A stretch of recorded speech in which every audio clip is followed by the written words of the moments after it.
Alan Wake is a Stephen King simulator released in 2010 for the Xbox 360 and 2012 for the PC. I'm gonna sound like a first-year psychology student, but bear with me for a second. The concept of fear is an abstract reaction, but easily justifiable. People are scared of the dark because they don't know what's out there. People are afraid of what's out there because it could kill them. And people are afraid to die for a multitude of reasons, but usually it boils down to entering the unknown, leaving an unfulfilled life, or just being torn away from reality. In movies, you're subject to the same themes, but in the safety of your own living room eating popcorn.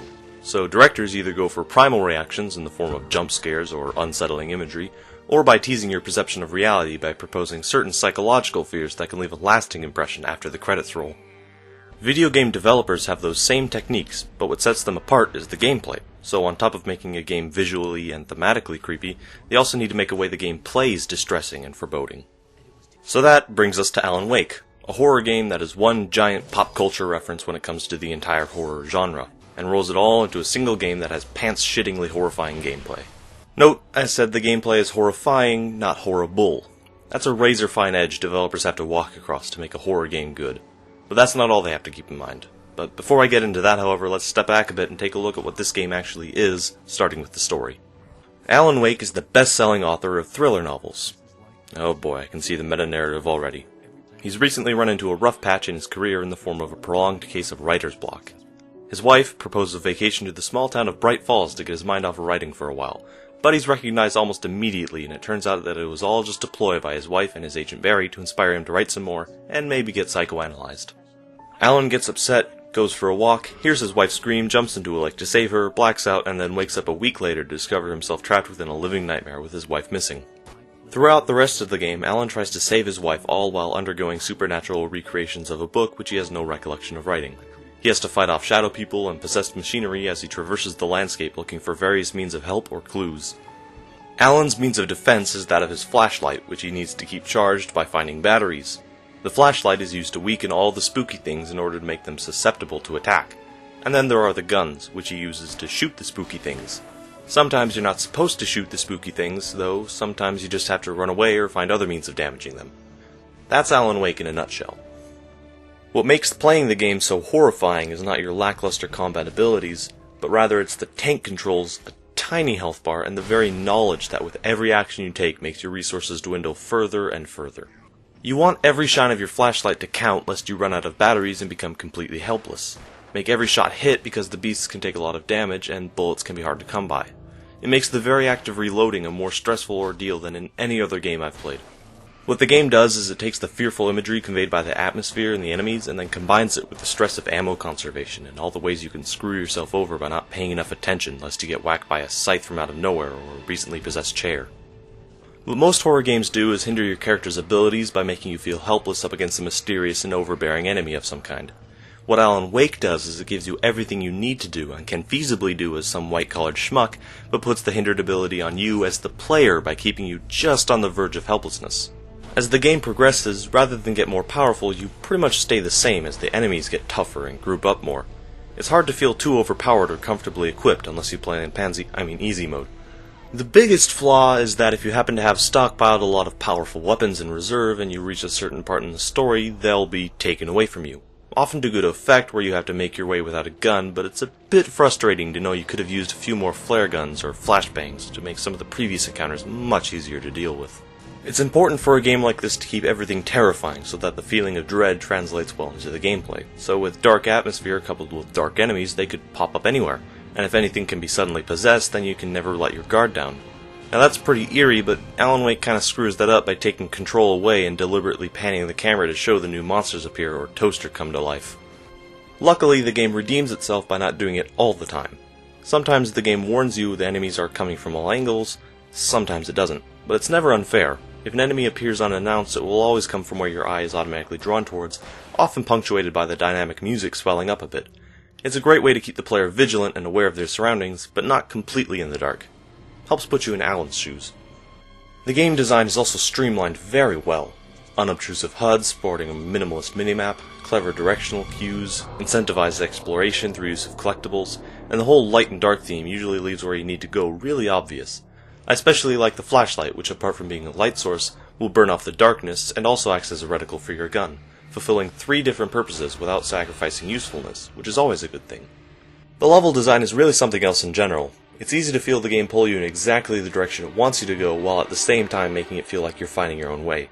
Areas bathed in light restore your limited health and ward off enemies, so it's no surprise the game uses it a lot when it's leading you to your destination. Much of the game still feels like a twisted hallway though, but it's nice to at least be outdoors most of the time, which makes it feel bigger than it is. Fortunately, the game doesn't always hold your hand when it comes to leading you on. Sometimes it will lead you to a dead end, making you actually observe your environment more rather than just following the trail. It's not all genius though. The game just loves to distort the visuals to an annoying degree to make it super spooky. Dodging is ironically a bit dodgy, and some enemy designs can be more annoying than nerve-wracking. What's more is that the game feels tragically repetitive. You're just moving from landmark to landmark, using lampposts as checkmarks and fighting off the Taken between them all. You've got your occasional puzzle or driving section, but for the most part you're just shooting shadow people on your way to the next checkpoint. Thanks to the uncomfortable combat mechanics, it's more of a battle of attrition to see how long you can stand shooting the Taken before you get bored. Reaching your destination isn't any kind of saving grace either, because you'll know you just have a short 5-minute daytime section before you're thrown right back into it again.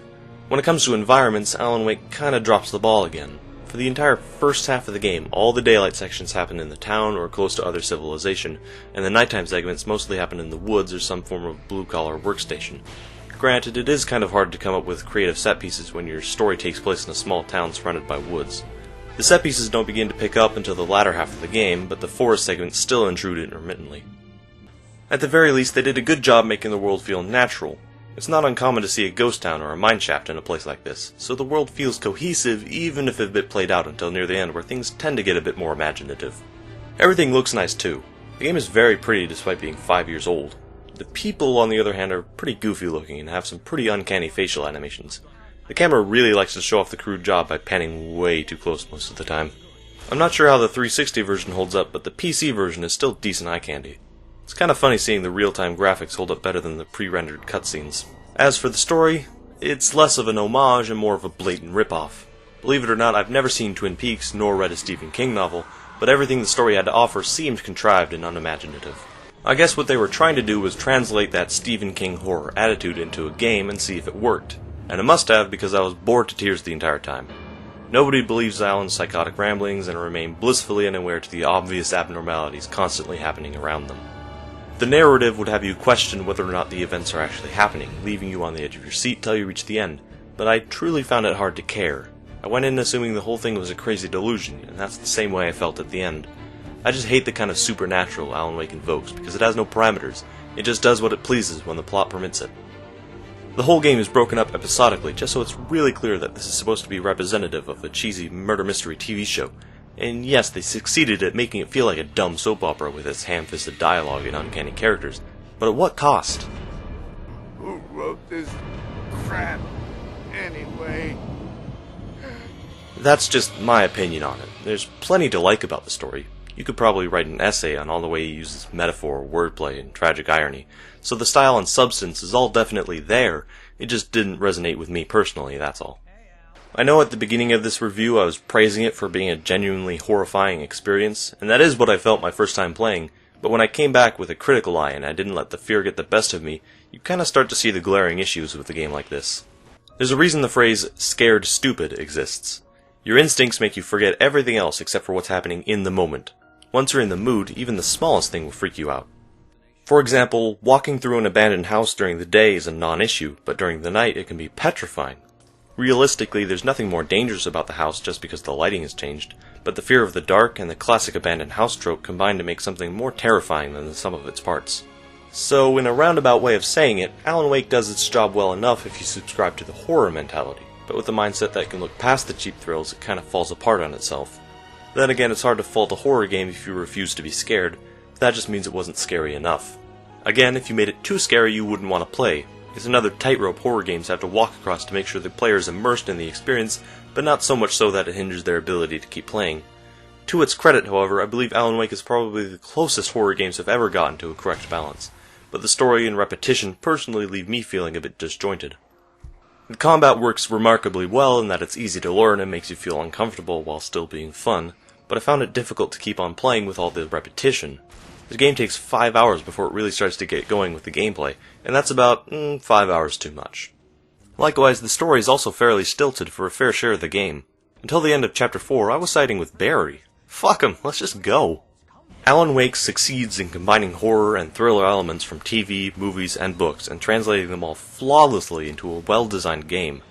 But imagine, if you will, a horror film that is 11 hours long, has no additional narrative, and 6.5 hours of the initial runtime is simply filled with the main character bumbling through the woods. Then you've got Alan Wake. It was another critically acclaimed game that I just could not help being more than a little disappointed with. And yes, I did just end a sentence with a preposition. It wasn't until the game gave me better environments, ditched the horror aesthetic, and leaned more towards action-oriented segments that I actually managed to have a good time with.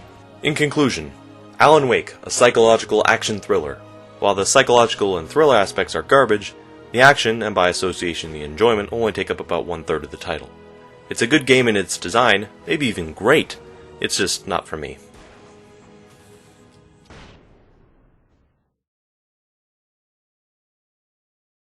You're a pretty good writer.